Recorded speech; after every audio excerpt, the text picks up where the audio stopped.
God's morning, everyone. Okay, so it's a beautiful day, no? And the sun is out. So, pwede tayo magsampay. Okay, so blessings to each and every one and those who are watching via live stream later. No, sa awat live stream. And this morning, this past few days, it has been kanang medyo makulimlim ang mga araw natin. However, God is so good because despite the weather and despite the not so good weather, still walay mga disruptions and mga damages na cause ang katong store. And we are so thankful that a lot of things are naga-manifest ba manifesting here, especially diri kanang naga-manifest ko siya sa tibok nasod, no, pero dili pud paulahi ang alabel kay kita pud mismo personally my experience gid nato, and it's just so dili mo siya isa so happen. We planned for it, no. Yesterday, the prayer group team,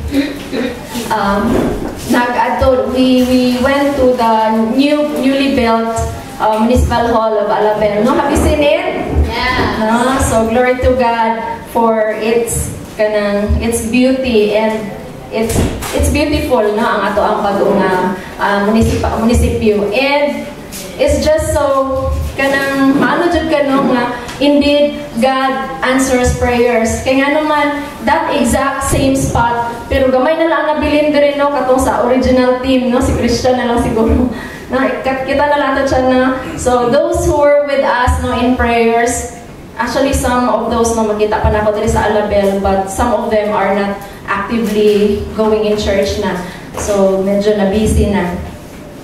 And 8 years ago, that exact spot, dira mi naga-prayer meeting every 4 a.m. No? 4:30 a.m. So, dira mi dito mi sa Plaza Gudatbang sa munisipyo. And then one day or few meetings later, nag-forward mi dira ko sa may statue, no, dito mi nag-pray, and that who would have thought, no, after 8 years nga ang municipal hall mismo move forward siya exactly that spot, same spot where we were declaring and praying for Alabel, no? And indeed God is so good and faithful here in Alabel, no? So kita na adiri sa Alabel, we are so blessed, and we continue to claim and declare that Alabel is for Jesus, no? Alabel is for Christ. Okay? So, last Sunday, no, Pastor Jason shared about the importance of obeying the Word of God. And in James 1:22, he mentioned, no, in James 1:22, but don't just listen to God's Word, you must do what it says. Otherwise, you are only fooling yourselves. Okay? So, who among you here have started the reading plan? Gamay lang mi in order, no. Most of you are chronological, no. Pero gusto lang ako i-share ang ako in order man ko. We are very few lang mi. So, sa Matthew ko nagsugod, no. When we read back the Matthew, when we read back the word, the Bible, no, lahi na po siya, lahi na po di mo makita. And ma-amaze ko kay kinimagong sa Matthew ang genealogy mga ni Jesus, no? And every time anak ni Kuan, anak ni Ana, anak, pag ma-mention, the only time nga ma-mention ang mama God, ang mama, usually dili magina ma-account ang mama, no, okay lang, gigamit niya ang anak lang, no, mag-deliver sa anak, pero sa papa magina ang genealogy. Every time sa Matthew, ma-mention ang mama, ma-amaze ka sa mga mama. Nga naman, katong mga mama dito, si Rahab, ang prostitute. Si Ruth, she was a widow. No? Ma-amaze ka sa mga gipanggamit sa Ginoo. Sa patol isa dito. And every time, no, iko nga, Lord, pwede man siya, si Jesus, He's perfect.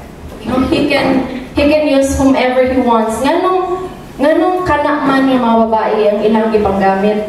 No? Because in God's perfectness,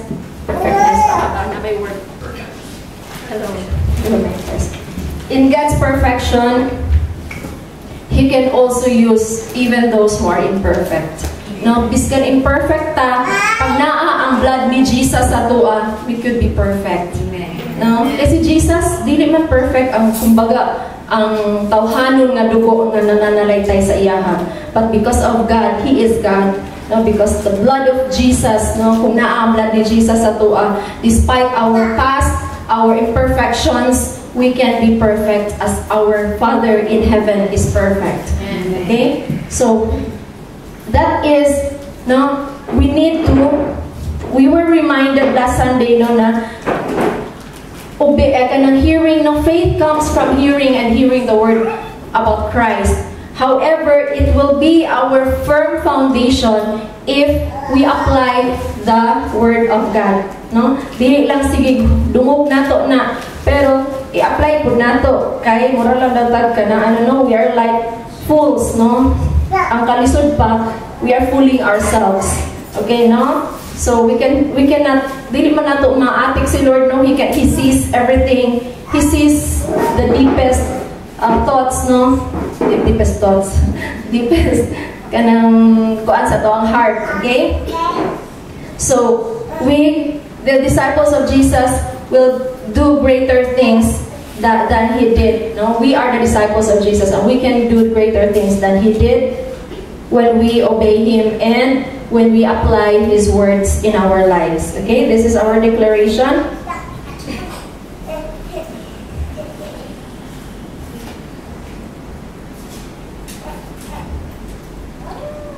Okay, so this is our declaration. I decree and declare that the body of Christ will personally get involved in this spiritual battle for the nation. Amen. And that I decree and declare that they will take captive of their thoughts and focus it in getting and declaring the perfect will and plan of the Lord Jesus in their personal lives and in this nation. Amen. In the name of Jesus, I decree and declare that they will not let down their guard and will continue in the battle mode. That they will not respond and declare in fear and judgment, but will declare out of love, truth, and according to God's heart and will. I decree and declare for the outcome, not out of judgment, that this nation will continue to pursue justice and truth in Jesus' name. In the name of Jesus, the body of Christ will unite in prayers in bringing down here in this nation the perfect will of God. Amen. I decree and declare that the armed forces of the Philippines will stand for justice and truth, that the protection of the blood of the Lamb is upon them as they implement the law in righteousness, that there will be peace and order in the land, that prosperity will come to each and every family of this nation in the name of Jesus. Amen. Amen. Okay, let's welcome Ian J. Okay, so later na si Minister Ian J, Pastor Jason.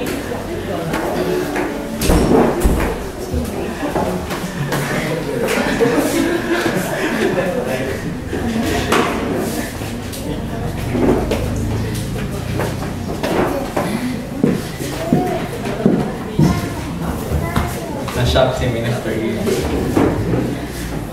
Alright, so God's morning, everyone. Happy Sunday. Just turn to your neighbor and greet him or her. Ayan, thank you so much for your obedience. Happy Sunday. Okay, so yeah, so it's amazing, no? Because we nagkaroon ng we prayed for sa new municipal hall building. It's almost complete. It's ready. They're ready para ma-occupy na ang municipal hall But the Lord prompted us to really pray and decree and declare things with regards sa municipal hall, no? Sa government, sa local government dito sa Alabel, no? So, huwag kayong matingala kung anong nagtatagalog ako ngayon. Why I have to Taglish tayo ngayon, no? Welcome to our Taglish service. Ayun, so because of yung nangyari kahapon, it's amazing the declarations that was made, no? Isa sa mga declarations, I'm amazed with the declaration that Alabel will be a land of opportunities, no? There's going to be an opportunity, a land of opportunity, no? And magkakaroon ng mga we decreed and declared that investors will come here in Alabel, no? Magiging land of opportunity ang Alabel. Amen? Right, so it's exciting. It's an exciting time to be alive in this season. Amen? Amen. Okay? So, yung the declaration kanina ni Pastora Mariano that we will continue to fight, that is in alignment sa natin sa gagawin sa word, no, that this morning na binigay ng Lord, no. Actually, there was this certain verse in the Bible na probably nakita na I've already seen it, nakita ko na siya before, but it's amazing na when the Lord showed me that verse, no, in the book of Daniel, na-amaze ako sa sa Revelation, no, and it's really appropriate in this season, and I'm going to share that to you, no. The word is found in Daniel chapter 11 verse 32, no? Daniel 11:32. Ayan. Because dito kasi sa NIV, no, iba ang translation, no? Because like I said, many of the words in ang original na book kasi ng Bible is either written in Hebrew pag Old Testament or Greek sa New Testament. Majority sa New Testament is in Greek. So many of those words kailangan mong you have to really look at it kung ano talaga yung meaning ng words na yon. And so in Daniel chapter 11 verse 32 sa NIV nakalagay doon, no, with flattery he will corrupt those who have violated the covenant, but the people who know their God will firmly resist him. No, so but in the New King James Version, I want you to focus on the second part of the verse. Sabi doon, the people who know their God will firmly resist him. Okay? But in the New King James Version, ito yung version na pinakita ng Lord. Those who do wickedly against the covenant, he shall corrupt with flattery, but the people who know their God shall be strong and carry out great exploits. Amen? No? So, ibig sabihin, yung mga kilala, yung mga tao ni Lord, na talagang kilalang-kilala si Lord, no? They will not be easily swayed, no? Hindi sila madadala ng mga flattery or ng mga talks, no? Ng mga magagandang salita, ng mga promises, ng he's talking here about the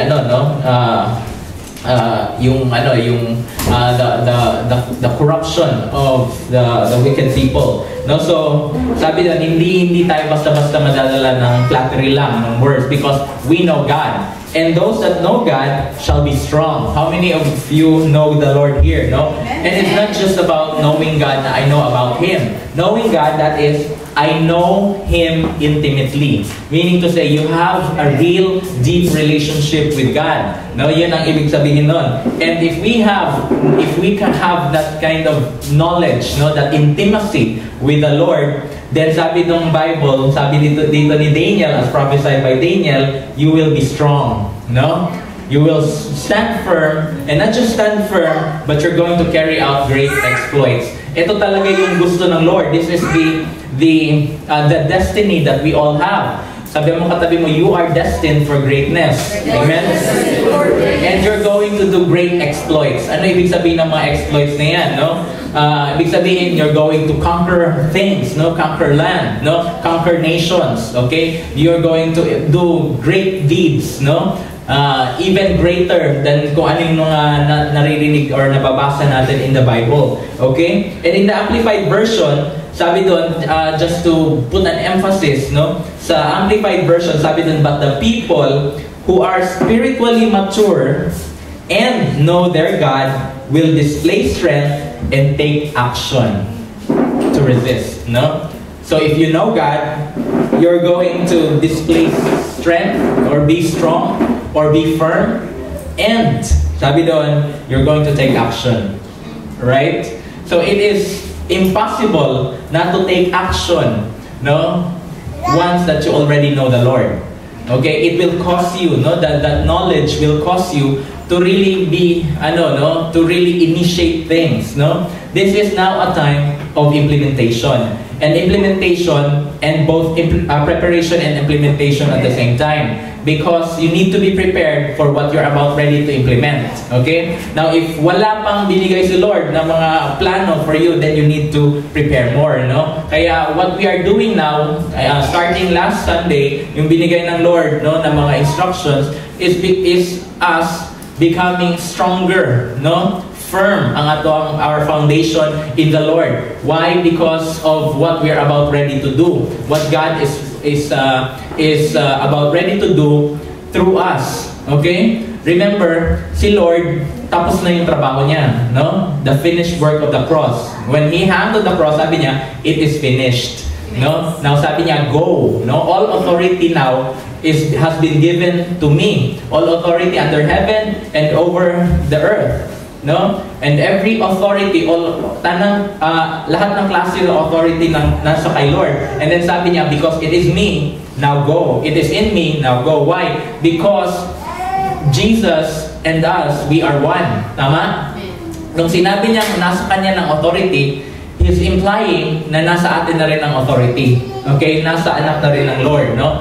Because, remember, He did not stay an only begotten Son. Naging siya, firstborn Son. And those who accepted Jesus, no, Jesus Christ as their Lord and Savior, then, no, we become part of His body. And the body and the head is not separate. Tama? Right? No? So, in order for that to happen, then hindi lang dapat maging Savior natin si Lord, He has to be Lord of our life. No? Importante yung both Savior and Lord. Kasi ang Savior, it's about Him saving us, no? Sa mga problema natin. Unang-una niyang sinave sa atin is yung death and sin, no? He saved us from our sin, from slavery to sin, and He saved us from death, eternal death, no? So that we will have life in Him. But He is also Lord, right? No? Like for example, no, si JV, no? Si JV, pumasok siya kunyari sa, in-invite ko siya sa bahay, no? Hindi ko pwedeng sabihin na, JV, pasok ka JV, pero iiwan mo si Balboa. Right? Hindi mangyayari yun, di ba? No? Kasi JV and Balboa is one and the same. It is JV Balboa, di ba? So, hindi mo pwedeng invite si JV sa loob, pero si Balboa nasa labas lang. Tama ba? And a lot of times, we do that with the Lord. We only invite the Savior, but not the Lord. Sa labas lang ang Lord. Hindi pwede, because both Savior and Lord is one and the same. Amen? Tama ba? And when you invited God, Jesus, as Savior, then you invited Him, no, into your life. Okay? Na nandyan siya to save us and to lord over our lives. Amen? To be master of our lives. Tama? No? No? Does that make sense? No? Kaya when we accepted Jesus Christ, He is both Savior and Lord. Okay? Hindi lang siya Savior. No? Starting today, He is the Lord of my life. Lord, I accept you as my Savior, and starting today, you are the Lord of my life. Ibig sabihin, all that we do is directed for Him. No? We do it for Him. He is now our Master. Bakit? No? Kasi si Lord, when He is Lord of our lives, then we are sure in His infinite wisdom na alam niya kung ano yung gagawin niya sa buhay natin. Tama? Many of us, hindi natin alam ang gagawin natin sa buhay natin. You can plan, yes. Pero just like for me, no, if you're like me, when I was in high school or college, ang dami kong plans, no? Parang pagka ganito ng edad ko, this is how tapos na ako sa ganitong degree, no? Ganon. Tapos pagka ganito na yung edad ko, meron na akong work. Pagka ganito edad ko, no? Saka na ako mag-asawa. Nabaliktad, no? Naunang mag-asawa. No? So, hindi pa ganon na yung mga plano natin, no? Yung iba sa inyo, kailangan ng mag-asawa, no? But you have to trust in the Lord, no? When you have to trust God, no? Pagka ready na kayo, magiging ready kayo when you fall in love with Jesus, okay? Pagka yung asawa mo or yung girlfriend mo or yung boyfriend mo is not the one who's going to take you away from Jesus, then ibibigay ng Lord yung para sa iyo. Okay? So ngayon, bakit ako napunta doon? So, He is going to be Lord of our life. No? In the very simple matter of Lord, no, choosing a partner, no, a lifetime partner, no, si Lord ang masusunod, no. In choosing a trabaho, no, si Lord ang masusunod. He is going to be Lord of your life, no. And those who know Him as His Lord, no, and have an intimate relationship with God, sabi diyan sa Bible, sa verse na yan, you're going to show strength. You're going to be strong. No, you're going to be planted on a firm foundation, and you're going to do great exploits. Kasi yun ang plano ng Lord sa buhay natin. To do great things, no, in this world. Hindi pwede na maging isang statistics ka lang, no? Ilan ang nawala na ngayong taon, no? Hindi pwede ganun, no? Or in this year, ilan ang you're going to become a statistic if you're not going to do great exploits, no? But sabi ng Lord, no, even if you're a statistic here, no, parang you're just part of a number in the book of life, dapat na yung mga great exploits mo naka-record doon, no? Because in the first place, ang gagawin ng Lord is just to i-check niya lang, no, kung ano yung plano niya. Because right from the start, the plans of God for you is even greater than your own plans. Tama? Hindi ba? Sabi mo katabi mo, may plano yung Panginoon sa'yo. And God's plan is even greater. Sometimes hindi mo nga nakikita, no? Sometimes ang nakikita mo lang is ganito lang, no? You're just doing things and then you can't see the end result, no? Pero actually, no, God looks at the generations, no? The timeline, okay? And your small actions now can impact, no, your future and your future generations. That's why when si Lord, pag nag-aano siya sa Bible, it's always the generations and the generations after that, no? Your children's children. Tama? Ang blessing ng Lord, it involves your children and your children's children and your future generations. Amen? Amen. So, how many of you are ready, no, for this great exploits, no? Itong mga the adventure that we will have with the Lord, no? The Bible is filled with adventure, no? Ang story sa Bible, if you look at the lives of the people who trusted God, who trusted the Lord and followed Him fearlessly, no, courageously, no, and with absolute abandon. If you follow their stories, makikita mo na they did a lot of great things, no?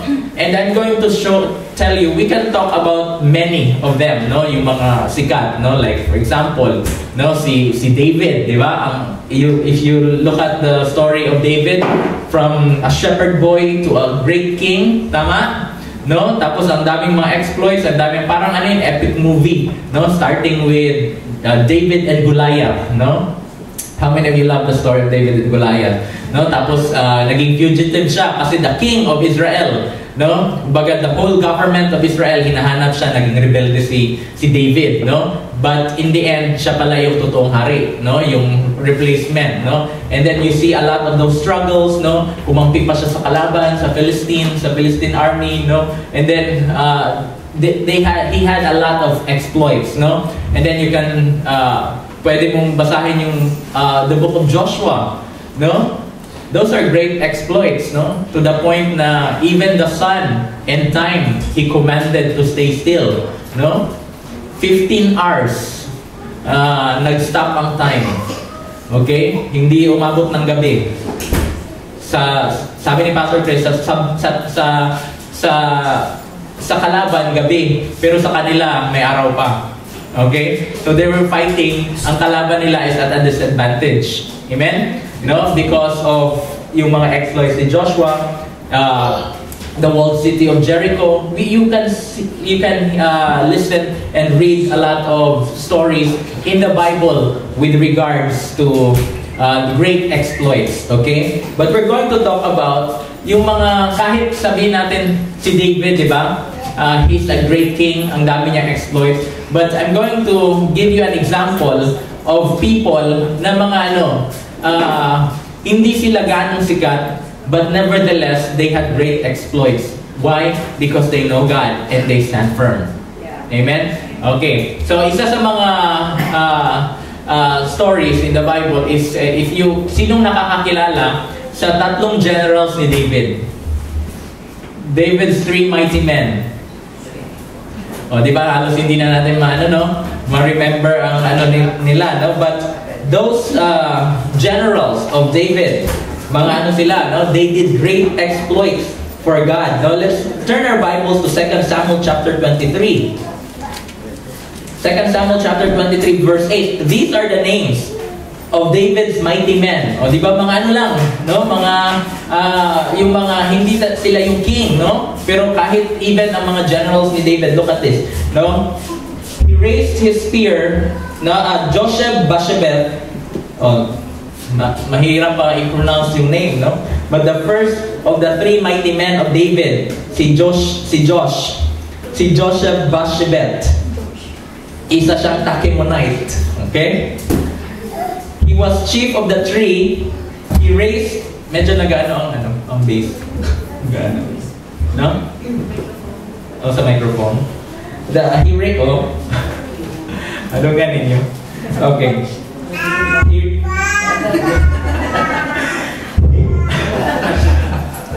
Palihog ko. Kaya makuratan ko na rin kaya nagatubang ko doon eh. He raised his spear against 800 men whom he killed in one encounter, in one battle. Sabi, 1 in 800. Hindi ba sabi ng Lord, 1,000 will fall at your side. No? Ibig sabihin, sa how many of you kaya niyong labanan 1,000 tao? No? But, isa ra gani katao sa one person, wala, takbo na tayo, di ba? But this person, si Josheb-Basshebeth, 1 versus 800 in one encounter, Bisan pagod ka na doon, but he is so mighty and strong in the Lord. Why? Because he knows God. He knows God. Kasi si David, he is a man after God's own heart, and David, inano ni David yun, same passion, the kind of worship that he had, yung very close niya ng mga people, like itong tatlong mighty men ni David, 3 of his generals, they also worship God. Okay? They honored the king. And so, 1 out of 800, isang labanan lang, natalo nila. No? Tayo, binasted lang, talo na. Iyak-iyak ka na, umiiyak ka na, di ba? Right? Pero ito, 1 out of 800 na tao. Alright? No? In one battle, natalo niya ang lahat ng yon. No? 800. Think of it, 800 na problema. Okay? Bawat isang tao yun, isang problema. Tama? That he had to face and defeat. Amen ba? No? Tayo, how many pagka dumating yung mga problems in our lives, we feel na hindi na natin kaya, tama? But those who know God, they will show strength. Amen? And they will not show weakness. Tama ba? No? Amen? Amen. But they show strength. Yung sabi doon ni Daniel, no? Next to him was Eleazar, son of Dodai. Si Dodai. The Ahohite. Siya yung abu-abu. As one of the 3 mighty men, he was with David when they taunted the Philistines gathered at Pasdamim for battle. Okay? Sila pa yung nag-ano, they were on the offensive. Sila pa yung naghahamon. Okay? They taunted the enemy. Okay? When they taunted, the Philistine gathered for battle. Then the men of Israel retreated. But he stood his ground and struck down the Philistine till his hand grew tired and froze to the sword.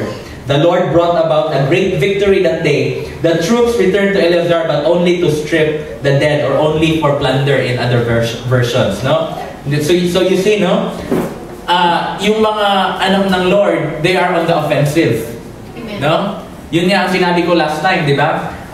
You are the church, and upon this rock I will build my church. Upon the confession that Jesus Christ is the Messiah, Lord and Savior, sabi ng Lord, then I will build my church. No? Ang church, hindi yung building. You are the church. Those of you who accepted Jesus Christ as Lord and Savior, you are the church. Tao ang church. You don't go to church, you become the church. Okay? Because, and the church, sabi ng Lord, has the authority. Whatever you bound on earth will be bound in heaven, and whatever you loosen on earth, it will be loosened forth in heaven. That is why the prayer, the declaration, the proclamations, the decrees of the people of God, they are very powerful. And we are seeing that. Amen? Nakikita natin ngayon where we were being trained for prayers. Nakikita natin ang result. We've seen what is happening in this nation, and it is all according to the plans of God. Plano lahat ng Panginoon yon, because those are what we've been praying for. And sometimes hindi natin in-expect na yun pala ang gagawin ng Lord. But we see that if we're going to look at the news, alam natin it will lead to those that we have been praying for. So what is happening in this nation? No? It should not be a surprise for us now. Okay? Because you will be surprised sa declaration. Ito pala yung Lord, you will be amazed. Bakit ko na-declare ito, Lord? Bakit ko na-pag-pray ito? And then you're going to be amazed na yung pala ang mangyayari. Because you're no longer praying your own prayers. You are praying through the Holy Spirit is now praying through you. Okay? Declarations. Okay? And so, sabi ng Lord, because you are now the church, not even the gates of hell could overcome you. And we thought, no, na ang gates of hell, yun yung parang, nandito lang naman ako, Lord, I'm just minding my own business. Nandito lang ako, Lord, namumuhay ako ng matiwasay. Pagkatapos may mga problema na parang gates of hell, no? Parang akala natin ganon, na dumadating yung gates of hell. How many of you, can you imagine ang gate naglalakad? No? Pumunta sa iyo ang gate. How many of you can imagine that? No? Hindi, di ba? Hindi mo ma-imagine. Pag nasa gate ka, ibig sabihin pinuntahan mo yung gate. Tama? And the gates of hell, because hell is also a kingdom, ibig sabihin parang walled city din yun, na merong gate. Okay? And if you're looking at movies, na mga epic movies, no? Lord of the Rings, no? Ano pa yung mga mga movies na usually pag sinabing storm the gates, okay, ibig sabihin nandun ka at inaatake mo na yung kampo ng kalaban. Okay? You are on that gate because unang-una you're preventing people from going outside. No? You are on the offensive. At ikalawa, you are preventing people from going inside. Tama? So yung mga attacks, you're holding back the enemy. Okay? And yung mga plunder nila, yung mga kinukuha mo, binabalik mo sa iyo. Tama? Right? No? So those people that are going to hell, you're snatching them away from hell, di ba? Sabi ng kanta natin kanina, hair lost another one. Hell lost another one. No? Amen. Hindi yun hair loss. Okay? Hell lost another one, okay? Because we are on the offensive, okay? That's what it means to be a church. Because the church is from the Greek word ecclesia na ginamit ni Alexander the Great noon. Ibig sabihin ng church, ng ecclesia, no, is called out ones. pinili ka, you are chosen because of who you are in Christ Jesus. Nakikita ng Lord yung potential mo. That is why you are being called out. Si Alexander the Great, every battalion, may kukunin siyang isa dyan. Ito, magaling sa strategy. Ito, magaling sa tactics. Ito, magaling. Parang kay David, may mga called out ones din siya. Okay? So, when you are called the church, no? You become the church, then you are strong in the Lord. Amen? Because you are chosen.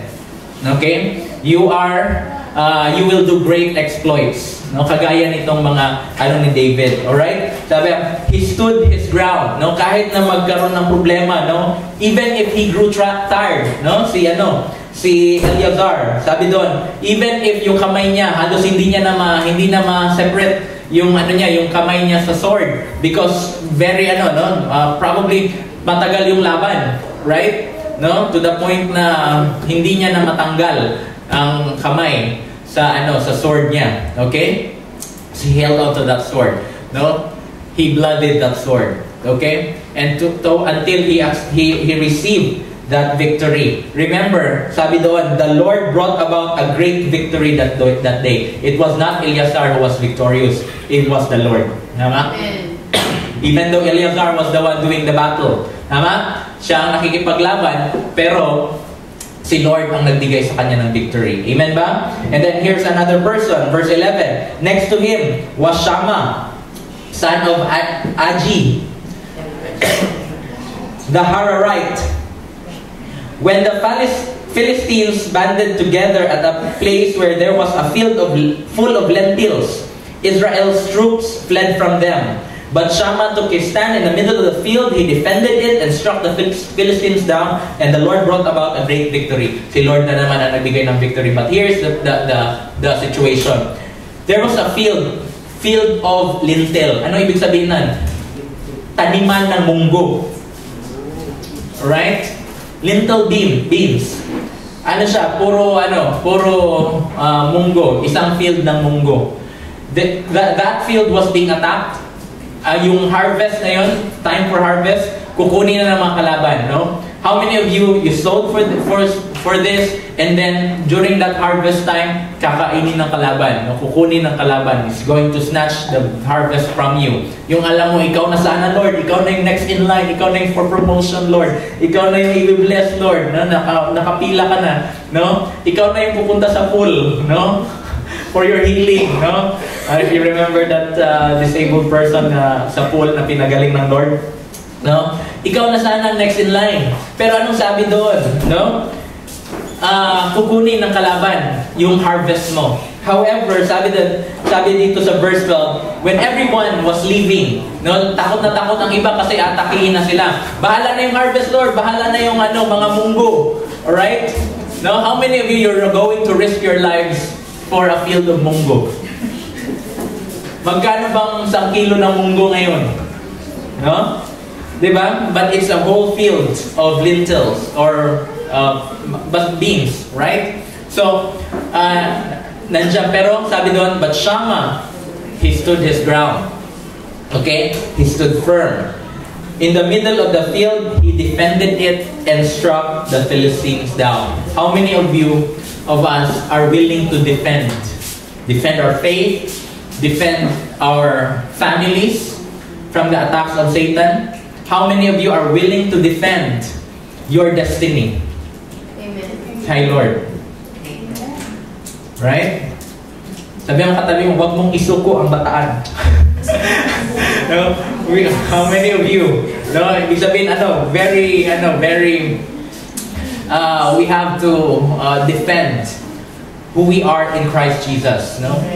You keep yourselves pure in the Lord, holy and sanctified in the Lord. Amen? Amen. Okay? So yun ang sinasabi. And then, no, you defend it from the attacks of the enemy. Kahit na alam mo who you are in Christ Jesus, pero may sinabihan ka, no, someone that you love, no? Tapos bigla kang ininsulto. And then yun yung pinakamasakit, di ba? Pwede naman you can receive a lot of negative words, mga insults, no, from other people. Pero pagka hindi mo kilala or hindi kayo close, walang yun, walang weight yun sa'yo. Tama? minsan dyan ka sa nag-aabang ka ng tricycle. Nasa tabi ka ng daan, no? Tapos biglang dumaan yung tricycle driver, sinabi ka, tangit, no? Hindi ka masasaktan, right? In fact, natatawa ka. Di ba? O, di ba natawa si Yeshua, no? Si YP. Why? Because it doesn't matter kung anong sabihin, hindi naman kayo close, di ba? Ano lang yun. Pero what if someone tells you, pangit ka, wala kang kwenta, di ba? Yun masakit, di ba? Right? But, sabi ng Lord, but you have to defend who you are in Christ Jesus. You know you have a purpose in Christ Jesus. You know you are beautifully and wonderfully made in Christ Jesus. Amen? You know your destiny in Christ Jesus. Tama ba? Right? But you need to defend that. You need to stand firm in the middle of the field para idipinsaan, no? To put a defense sa yung mga attacks ng enemy from you. Because not even the gates of hell can overcome you. Tama? Even if there are symptoms, no? You know you are the healed. Right? Even if there are sin in the camp, you know that there is righteousness. All you have to do is to confess those sins to Christ, to the Lord, no? And apply the blood of Jesus. Because His forgiveness, His blood continually washes us from all of our unrighteousness. Amen? No? All we have to do is repent. And then pagkatapos nun, as if walang nangyari. God looks at us as if we've never sinned. No, sabi niya, I remember your sins no more. Amen? Yun ang maganda kay Lord. Yung mga anak ko, kahit magkamali sila, magkaroon sila na they're still my children. Hindi ko pwede silang, ipalayas. No? Why? Because they're still my children. Ganon din tayo kay Lord. No? Mahal na mahal tayo ng Lord. Kahit na magkamali tayo, sabi niya, all you have to do is to accept my forgiveness. No? All you have to do is go to the Lord, and then you're going to be washed clean, and God remembers your sins no more. Amen? But sometimes tayo, we remember our sins always. No? Si Lord, nakalimutan niya na. No? Pero tayo, parati natin binabalik-balik sa ating, isipan. Right? But we need to accept that Jesus Christ gave His life for the forgiveness of all our sins. Amen? Amen. And so because of that, no? It's amazing. Yun, sasabihin mo, kasi tatlo yun sila. Ano yun? Yun ang pinaka-mighty men ni David. But here's the thing. In verse 19, verse 18, sabi doon sa verse 17, such were the exploits of the three mighty men. Dito rin yung time na nagsabi lang si David na parang masarap uminom ng water from Bethlehem. From the wells of Bethlehem, sabi niya. I would, that someone would get me. Hala, uy, si David ba? Sana may magkuha ng water. Sana may magkuha ng tubig doon galing sa Bethlehem.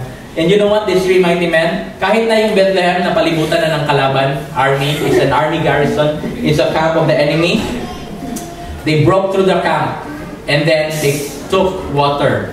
No? Such were, sabi doon sa verse 17, such were the exploits of the three mighty men. No?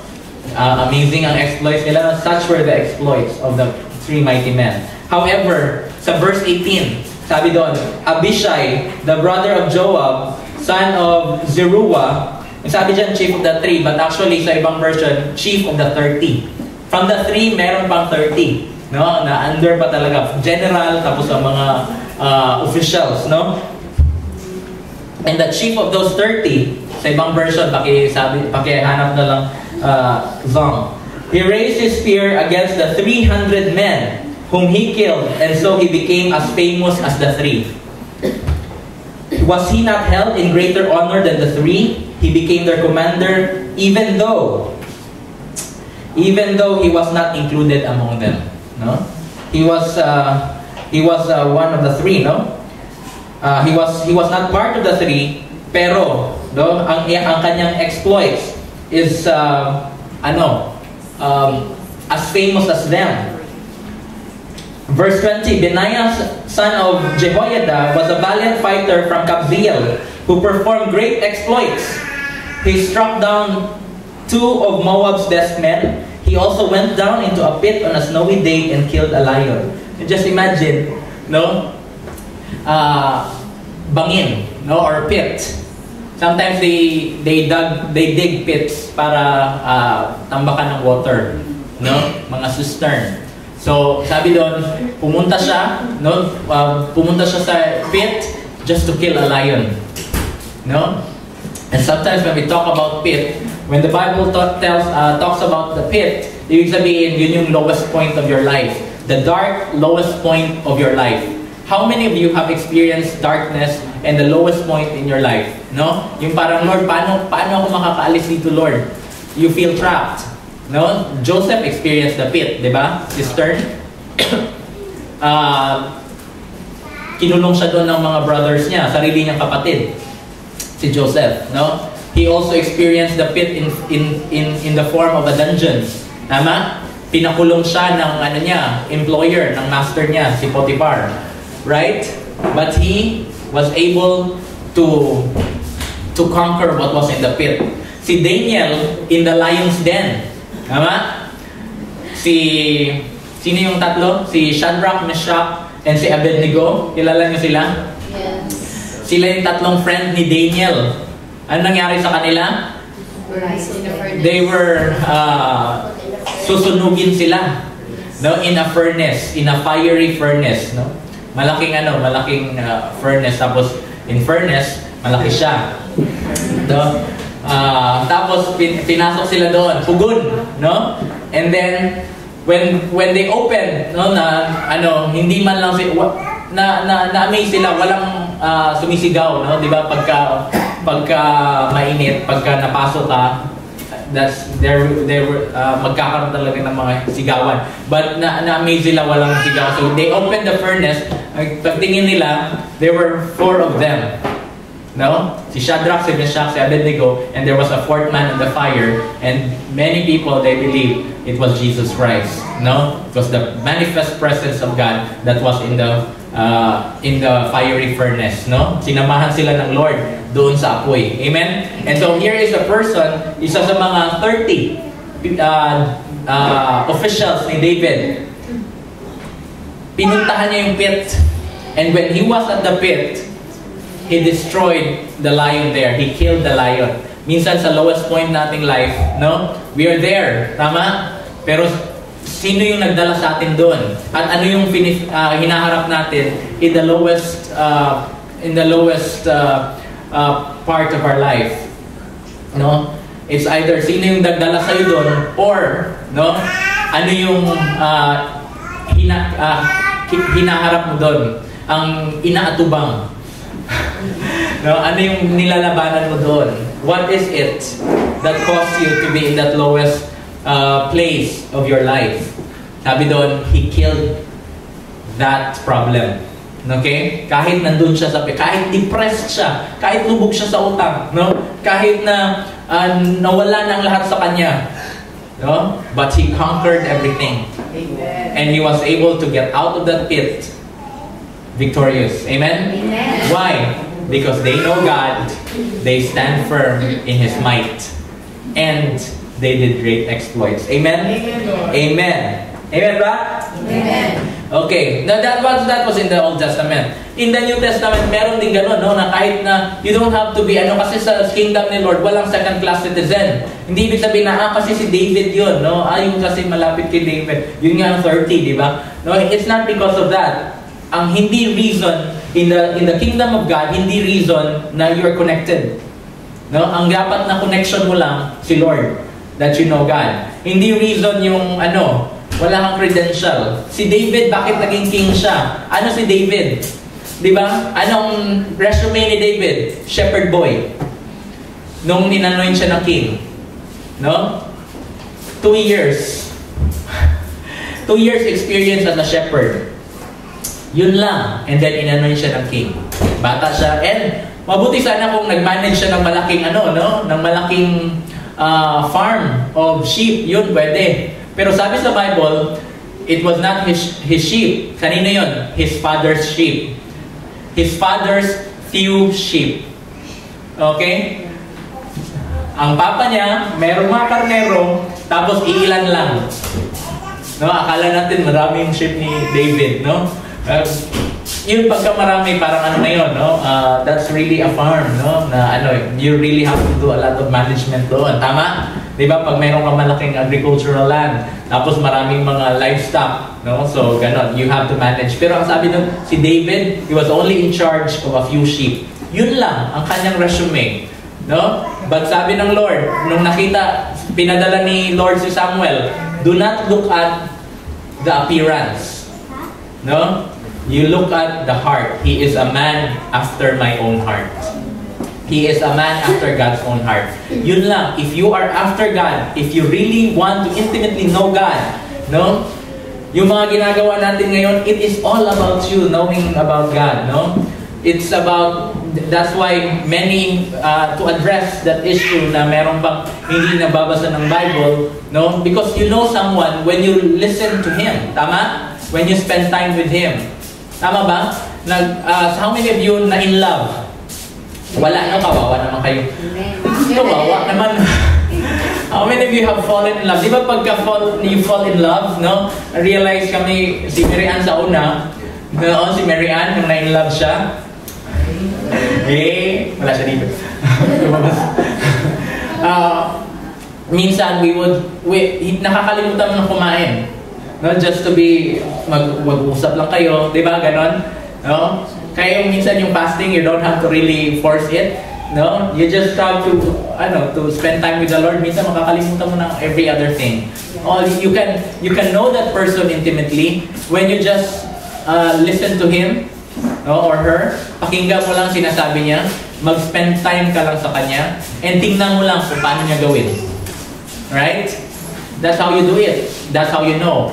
No, minsan may sinasabi siya, pero iba yung ginagawa niya. Di ba? Yung sa mga mag-asawa, sa mga mag-juwa. No? Like for example, nag-date kayo, kumain kayo. I remember, ito parati itong nangyayari pagka kumakain kami sa restaurant ng Pastora, ni Mary Ann. So usually, ayan, anong gusto mong kainin? Hindi man ako gutom. Di ba? Ikaw na bahala. Tapos, sige. So, nag-order ka. Ang style mo is, mag-order ka ng dalawang gusto mo. Kasi kung ano yung kinain mo, yun yung gusto niya. So, pagbigay mo, at least yung pinuha mo, gusto mo pa rin. Right? Okay. Ang laki ng smile ni Nolan. Right? Because it's always about that. You have to look at him or her na kung ano ba talaga yung niya. No? You observe, watch how he does it, how she does it. Listen to anong sinasabi niya, and just simply spend time. And that's what you do with the Lord. That's how you grow intimately with the Lord. So when you read your Bible and you allow the Holy Spirit to teach you regarding the Bible, na ano mo yun? You understand the Lord, no? Itong verse na ito, yung sa Daniel na 11:32, I've never seen that verse before, no? Kasi NIV yung Bible ko. But when the Lord showed me, the Holy Spirit showed me, and then as I was preparing for this message this morning, I realized na hindi siya mako-contain sa isang isang service lang, because the revelation was so great, no? Ang daming revelation, no?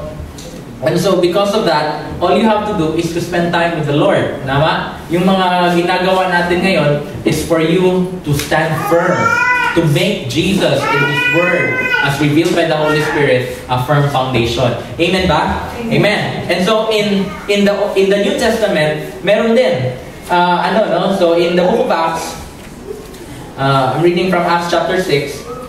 Yung nagkaroon ng problema ang mga disciples because hindi sila makafocus ngayon sa word, sa preaching of the gospel, because dumadami na sila, no? And they don't want to have to settle every issue, no?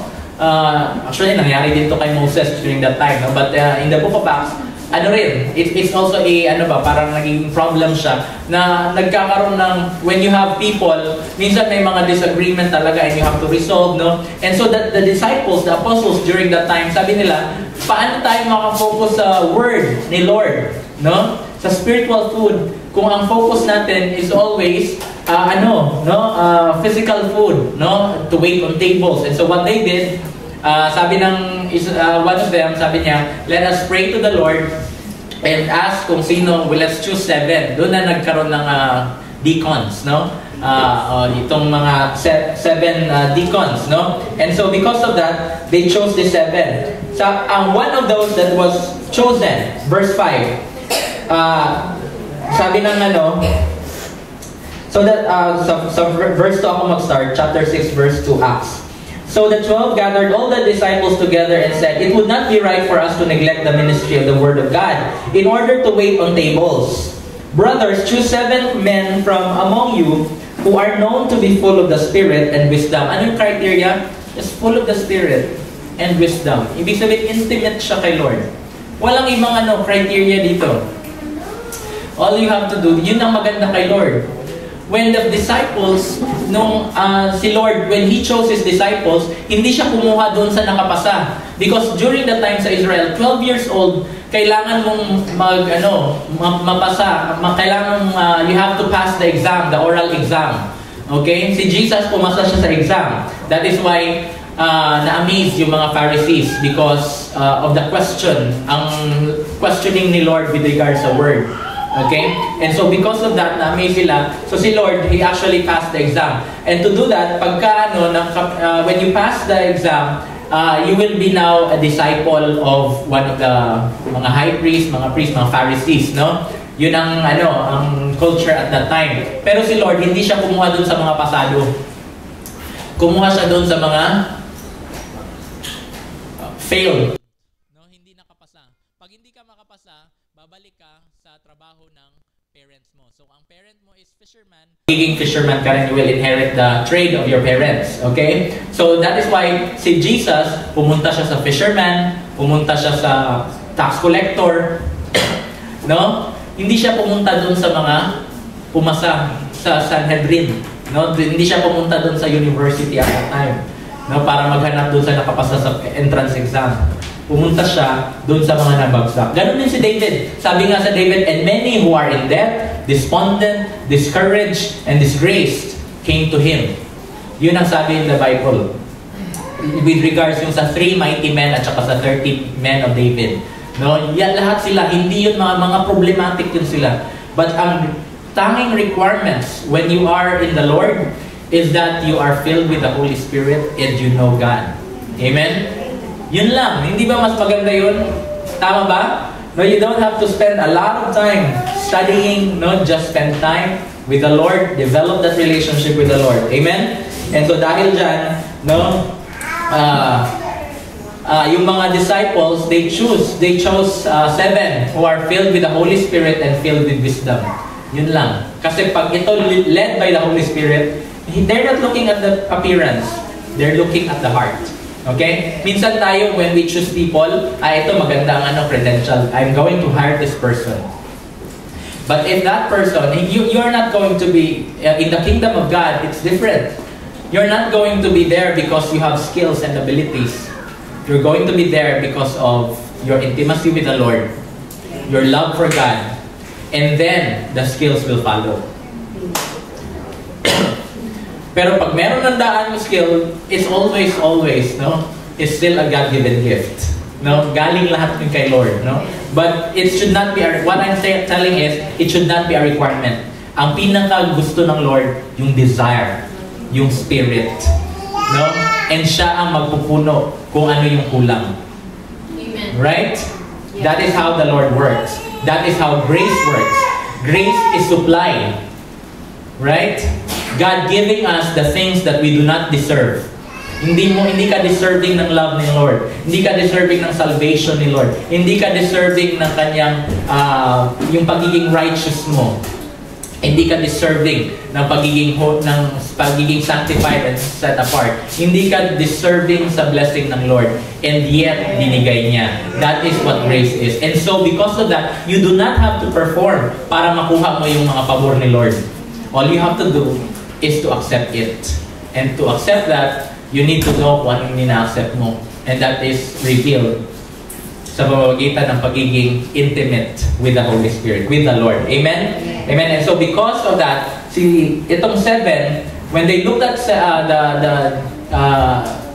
when they chose the 7, ito ang mga pangalan nila, no? So And so they will, verse 4, will give our attention to prayer and the ministry of the word. Verse 5, this proposal pleased the whole group. They chose Stephen, a man full of faith and of the Holy Spirit. Also, no, diba? Also Philip, Prochorus, Nicanor, Timon, Parmenas, and Nicolas from Antioch, a convert to Judaism.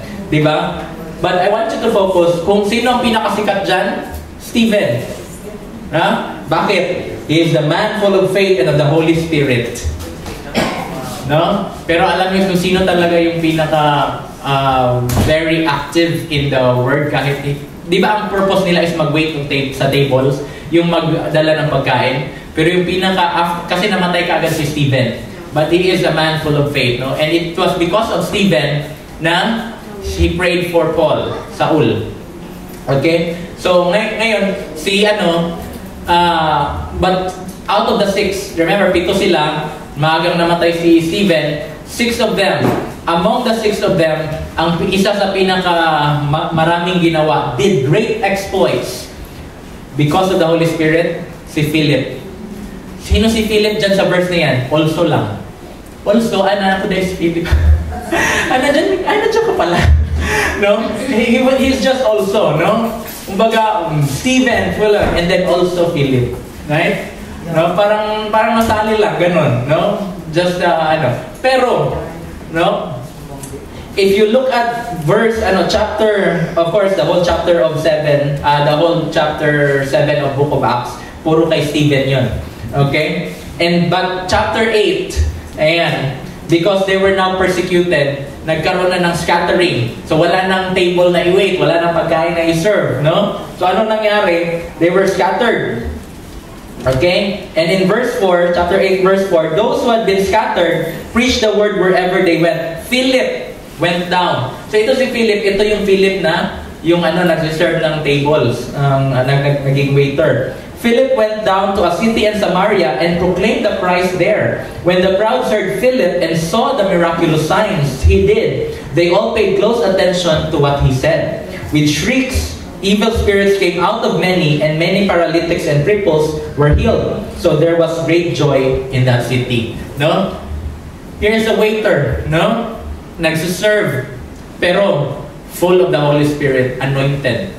No? Because hindi yun ang qualification ng Lord, ang ang credential. Qualification niya is if you know God and you're filled with the Holy Spirit. Amen? No? And because of that, grabe yung miraculous sign. Many got healed. Si Stephen, no? But walang second class citizen sa kingdom ni Lord. Tama? Right? Even the least of you, sabi doon ng Lord. Okay? But in verse 39, si Stephen, who is someone who's waiting on tables, lumapit siya sa isang chariot because dinala siya ng Holy Spirit doon. Nung narinig niya, parang familiar yung sinasabi nung tao dito sa chariot. So nilapitan niya, tapos there was this Ethiopian eunuch, officer, cabinet member ng Queen Candice, kung sa sa Pilipinas, secretary ng isang department. Ganon katindi ang qualification ng Ethiopian eunuch. But he was reading from the book of Isaiah, no? Tapos anong tanong ni Stephen? Here is a waiter. Naintindihan mo ba? No? Hindi ba? Tinanong ka kung naintindihan mo, tapos you are a cabinet member or a department secretary, a head of someone, and if an officer of the Queen, no? Ang unang tanong, do you understand what you're reading? Subukan mong tanungin. Subukan mong tanungin yung mga natin, no? Yung mga senators, yung mga yung mga department heads, mga department secretary, no? Tanungin mo, naintindihan nyo yun? Pinalayas ka agad, di ba? No? Tapos, here is Stephen. Okay. Sabi niya, anong sabi ng Ethio? How can I unless someone explains it to me? Di ba? Humility of someone na nasa posisyon pero gustong makilala pa more si Lord. Okay? And so, in-explain, ni Stephen, and at once that officer, yung officer na yon, in-explain ni Philip ang word ni Stephen, sabi ko. In-explain ni Philip, and so because of that, yung eunuch, he accepted Christ as his Lord and Savior. Amen? And then here is one thing that happened. Verse 39. When they came up out of water, binaptize na kasi yung eunuch. Tapos nung lumabas na sa water, ang eunuch, the Spirit of the Lord suddenly took Philip away. Hindi man lang nakapagpasalamat yung yung Ethiopian, yung paglabas niya, yung ako na lang isa. I just imagine anong nangyari, di ba?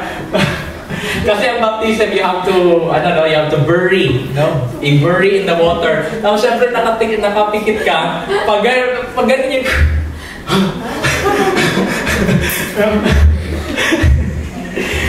however, hindi siya natakot. Why? Because the Lord did not give him a spirit of fear, but a power of love and sound mind. Amen? But when they came out of water, the Spirit of the Lord suddenly took Philip away, and the eunuch did not see him again. Alright? But went on his way rejoicing. Kung ikaw yun, no? Siguro, you went on your way running. Frightened, no? Nakakatakot yun, no? But the eunuch, he rejoiced in his newfound life. Amen? Right? But ano nangyari? Nawala bigla si Philip. Ano nangyari? Philip, however, appeared at Azotus and traveled about, preaching the gospel in all the towns until he reached Caesarea. One moment he was here, and then next, na-transport siya, he was translated to another, hindi ba? I think, ito lang ang nagkaroon ng ganong account. No? Si Philip lang ang nag-TP. Nag-teleport, no? Si Philip lang ang gumamit ng town portal. No? Si Philip lang ang suddenly it was translated, right? But that was a great exploit. Amen? That's a great experience. Amen? Because they know God. Even si Peter. Hindi naman si Peter, di ba? Nakita niya si Jesus who walked on water. Lord, ako rin. No? He tried. Lumubog siya. One moment, he was walking on water, and then when he saw the waves, nalubog siya. Right, si Peter? But at least, he walked on water. Right? So sabi, Lord, save me. Unang-una, Lord. No? Unang-una, Lord. Lord, if that is you, gusto ko rin matry. So sabi, pumunta ka, Peter. That is being Lord. No? Come here, Peter. Ibig sabihin, sinunod niya si Lord. Tapos, nung nalubog siya, Lord, save me, naging Savior na si Lord. Because Jesus is both Lord and Savior. Amen? Yeah. Right? Okay, and in Matthew chapter 11:11, we know that the kingdom of God is forcefully advancing. But in Matthew chapter 11, verse 11, I tell you the truth, among those born of women, there has not risen anyone greater than John the Baptist. Ang ibig sabihin, kung sino man ang pinanganak ng isang mama, ng isang baby, how many of you pinanganak kayo ng mama nyo? Amen. Okay? Ha? Sino dito hindi pinanganak? But if you are born, sabi dito, among those who were born of a woman, none is greater than John the Baptist. Kasi si John the Baptist ang pinaka-great sa lahat. Even the presidents of the nations, no? President man ng US, president man ng Pilipinas, king man ng England, no? Or ng Brunei, no? Kahit sino dyan, prime minister na yan, or even ang pinakamayamang tao, they're not greater than John the Baptist. Right? It is John the Baptist, sabi ng Lord, who is greater. No? And then, yet, sabi ng Lord, baga, dito si John the Baptist, eto dito yung mga, kung sino mo yung kilala ninyo ng mga great persons ngayon. No? But here is John the Baptist on top of them. Sabi ng Lord, yet, he who is least in the kingdom of heaven is greater than Him. Sabihin, kung sino man yung pinakakulelat pero nasa kingdom ng Lord, mas mataas pa kay John the Baptist. Amen. Yun ang ibig sabihin ng Lord. You will do greater things. Nandiyon ka. Kahit na sabihin mo, ay hindi man ako pastor, or hindi man ako prophet, or hindi man ako apostle, hindi man ako evangelist or preacher, wala akong office. No? Isa lamang akong believer, disciple ni Jesus. Then you have all the qualifications you need. You're already ready because of your intimacy with God. Yun lang ang qualification. Right? Kaya from the days of John the Baptist until now, the kingdom of heaven has been forcefully advancing and forceful men lay hold of it. From that time, from the days of John the Baptist, bakit anong ministry ni John the Baptist? To prepare the way for the Lord. Until from that time, na make known si Jesus, until now, forcefully advancing ang kingdom ni Lord. Bakit? Because the forceful men, who is even the least in the kingdom of God, they are still greater than John the Baptist. Amen? No? Kahit pa ikaw yung pinaka, Lord, wala naman akong alam, Lord, bago pa lang ako, Lord. Or, Lord, hindi ako learned sa word mo, Lord. All you have to do is to be intimate with God, know the Holy Spirit, follow His instructions, and you will do great exploits for God. Amen? Develop that relationship with the Lord, and you will do great things. And John chapter 14 verse 12. Sabi mo, kasi si ano yun? Si John the Baptist. Kahit si Lord, sabi niya. John chapter 14 verse 12. Anong sabi ng Lord? I tell you the truth. Sabi niya, ito ang totoo. Anyone who has faith in me will do what I have been doing. He will do even greater things than this because I am going to the Father. If you have faith in Jesus Christ, if you know Him, then, kung ano man sabi ng Lord, kung ano man yung ginawa ko, you can do it. And then, some. And then more. Mas greater pa ang kaya mong gawin. Di ba? Because God, Jesus, is going to the Father, except He's going to pray for you. No? Because ang nangyari sa atin, we are standing on the finished work of Jesus Christ. So kumbaga, if this is the finished work of Jesus Christ, tapos na yun. Victorious na tayo doon. No? Now, ang mandate niya sa atin is to occupy until He comes. No? To make His ways known in every sector of society. Yun ang gusto ng Lord. So that we will do greater things. Nagamit natin yung anointing ng Holy Spirit that is already in you. Amen? I'm going to end this. And in Isaiah chapter 1 verse 26, sabi ko nga ang daming revelation ng verse na yun. Intro pa lang niya. Isaiah chapter 1 verse 26, anong sabi? I will restore your judges as in days of old, your counselors as at the beginning. Afterward, you will be called the city of righteousness, the faithful city. Sabi ng Lord, i-restore niya yung mga judges, kagaya nung ginawa niya in the time of the book of Judges, no? Para maging this city, the nation of the Lord, tayo, mga anak ni Lord, will be called a city of righteousness and a city of faithfulness. We are the faithful. No? Righteous and faithful. Ano ba yung mga judges? Sino ba yung sila?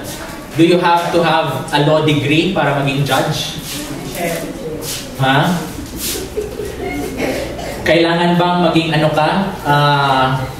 Marites? Para maging judge? Kailangan bang maging ano ka? Mapagmasid para maging judge? Hindi. The judge is the nameless and faceless people. Yung mga hindi kilala, no? Hindi well-known ang pangalan at saka ang mukha. Yung mga taong yun yung mga judges. Yun, kung basahin mo ang book of Judges, sino ba ito si Gideon? Alright? Isang coward. Sino si Gideon? Takot lang siya. No? Sino si Samson? Ano lang siya? Hindi siya hindi siya maka-resist sa mga babae. Yun lang Sino pa? Sino ba yung sila? Jephthah. Sino ba yung sila? But they have done greater things. Sino ba si Deborah, no? At that time. No? Those are, they did great exploits, pero hindi sila kilala at that time. Ganon din ang calling ng Lord sa atin. We are nameless faces. Sino ba si Peter? Diba? Isang mangingisda. Sino ba si Levi? Si Matthew? Nagtatrabaho sa BIR. Tax collector. Right? Sino ba si Judas?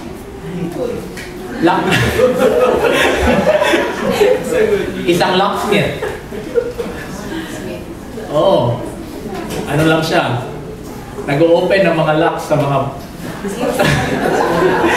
locksmith, no? Yun siya.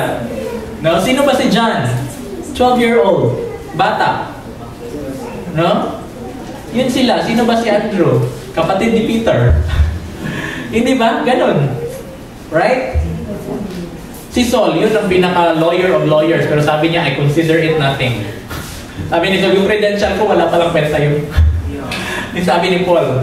Okay? Yun ang judges na nire-restore ng Lord ngayon. Sino ka ba? No? Parang ganon. Sino ba tayo? Despite of us, kaya palang gawin ng Lord yun. Depressed lang naman ako. Sino ka ba?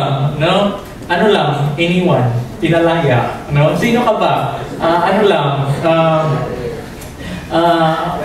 Gikulata naman ko sa akong papa. No, sino ka ba? No? Parang ganun ba? No? Who are we?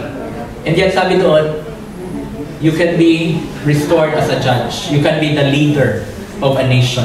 No? Yung sabi ng Lord. Sino ba, sabi ng pastora kanina, sino ba si Rahab? Prostitute. Sino ba si Tamar? Prostitute pa rin. No? Sino ba si, Ruth? No? Widow. Pag widow ka nung panahon, hindi ka kasi iba noon, you cannot get a job pagka babae ka, tapos widow ka, you are marginalized ka at that time. No? Sino ba si Mary o Magdala? Possessed lang naman siya. 7 demons. No? So, ganun. Right?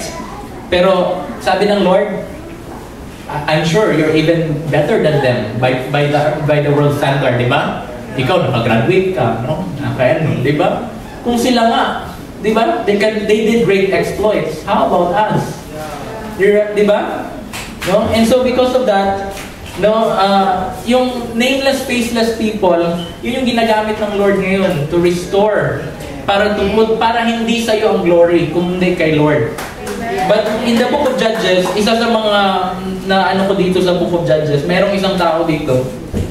In Judges chapter 10 verse 3, merong mga like example si Tola sa chapter 10 verse 1. Tola, after the time of Abimelech, a man of Issachar, Tola, son of Puah, the son of Dodo, rose to save Israel. No, na-save niya ang buong nation. He lived in Shamir, in the hill country of Ephraim. He led Israel 23 years and he died and was buried in Shamir. Hindi ba? Just 2 verses. Pero alam mo malaman, he saved Israel. Pero yung kasunod niya, si Jair. Ano rin? 3 verses lang ang kanyang account. Pero nakakatawa. He was followed by Jair of Gilead, who led Israel 22 years. 22 years siya nag-lead sa Israel. Verse 4, he had 30 sons who rode 30 donkeys.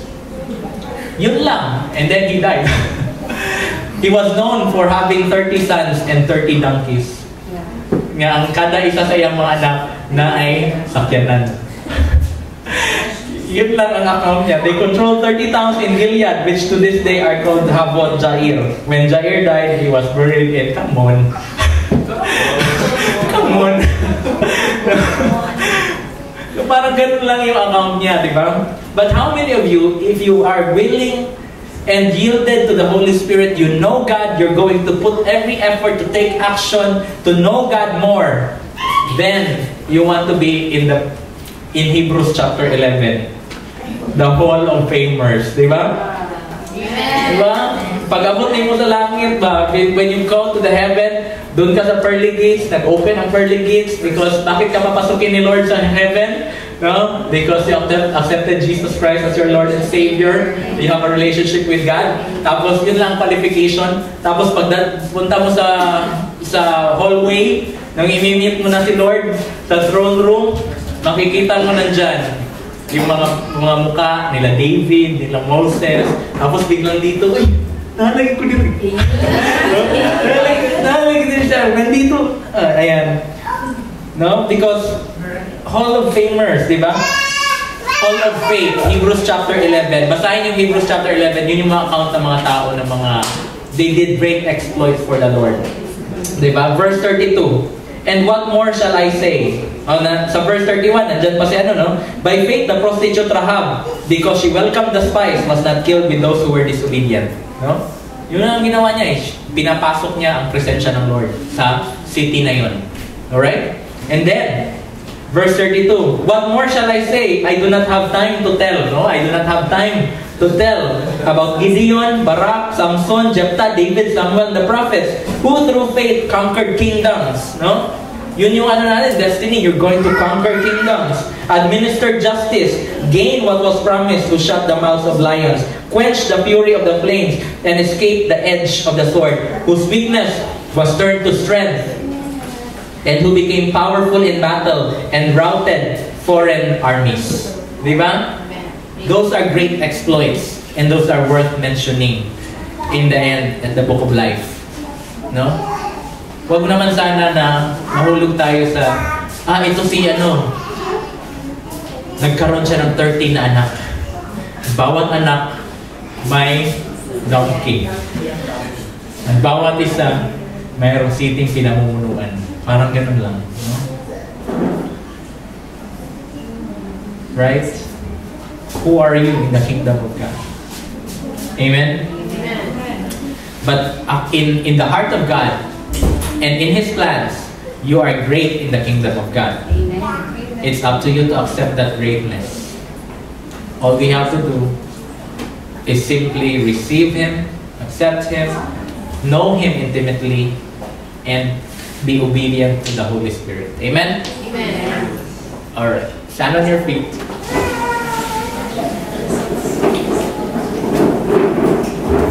Raise your hands and let's declare this. Holy Father, in the name of Jesus, I desire to know you more. Holy Spirit, I pray that you will teach me to be more intimate with our Lord Jesus Christ and to spend time with you, Lord, so that I will know you, because this is what eternal life is. To know you, my Lord Jesus Christ, and God the Father in heaven. I thank you, Lord, that in your kingdom I have a destiny, and that destiny is towards greatness. And so, Heavenly Father, I am yielded to you. I surrender everything to you. My life is yours. Make me a living epistle, Lord, so that all people will know you. And your glory is going to cover this nation. And all the earth as the waters covers the sea. I thank you, Lord, that your plans for me are to do great exploits, to conquer kingdoms, and make them a kingdom of God. All for your glory, and for the benefit of God's people. In Jesus' name I pray. Amen and amen. Come on, let's all give God a last offering. And I'll see you again next Sunday sa lahat naman nasa live stream. And this afternoon, we're going to have the first meeting for our foundational school. Amen. So, happy Sunday, everyone.